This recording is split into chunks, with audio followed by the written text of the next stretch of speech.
What's happening there, racing fans? Welcome back to the channel, brought to you in association with betting.co.uk.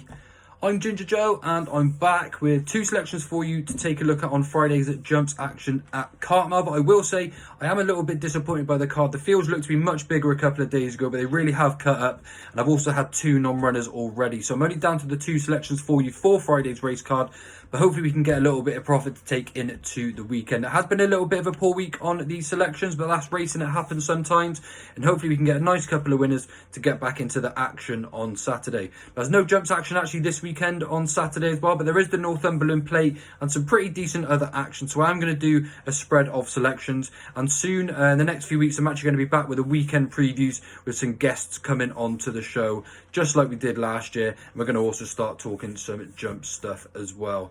Now, I'm going to go on to the two selections, but before I do, if you're new to my channel, please do hit that subscribe button. It helps me out a great deal, and by doing so, you get to come over and join the group chat. Click me, subscribe in this video, message me on Twitter, and I'll send you a link to come over and join in the group as well. Now, my first selection comes in the 2:30 at Cartmel. We've got a 3-mile, 1 furlong handicap chase here, and I fancy the Christian Williams runner, Johnny Max, at 4-1. He's actually going to be my nap selection out of my two runners for tomorrow. And Christian Williams does really well with his stay-in chases. He runs Johnny Max here, who's actually travelling really nicely last time out, but he was brought down at Fontwell and actually looked like he could have gone on to win that race. He's a really consistent type who has been a little bit tricky to win with, but as mentioned, I think he was there to take that race last time out, and I think he actually ought to go really well again in this sort of company. He only goes up a couple of pounds for this, and he's actually a really consistent sort. Jumps plenty good enough and was potentially running a personal best last time out before coming down. Every inkling to think that he's actually improved, because there was plenty to like about his previous performance as well, where he finished a close second in the Norfolk National, and that form alone makes him a really big player this time out. That fall was no fault of his own last time out. He stays further than this as well, and with a clearer run this time, I ought to think he'd be pretty difficult to beat actually.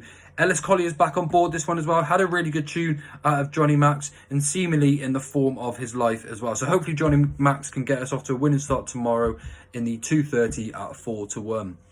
My second selection of the day comes in the 4:47 at Cartmel, the last race on the card. 2 miles, 6 furlong handicap hurdle here, and I quite like Fenny Brook each way at 16-1. She has gone on the drift a little bit today, but I'm not too bothered by that. It's Henry Daly's only runner of the day, and Fenny Brook actually had a really good 2022 as well, having won 3 races that year and slowly improved throughout that whole campaign. Her stand-up performance was at Hexham on her last start on good ground, and a repeat performance of that would put her right in the mix here too. She was mainly raced over 3 miles last year as well, and she will strip better for her seasonal reappearance, where she dropped back to 2 miles.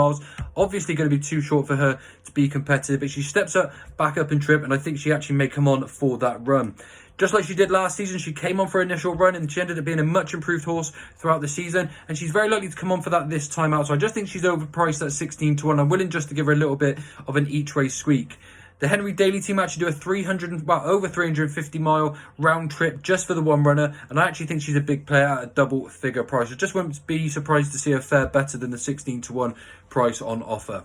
She takes out my second selection of the day, and just to recap, so that's in the 2:30 at Cartmel, got Johnny Max at 4-1, and then the 4:47 at Cartmel, I got Fenny Brook each way at 16-1 for the Henry Daly team. Just the two selections again, but hopefully we're going to have some better jumped action next week, and I'll be back tomorrow with my selections for Saturday.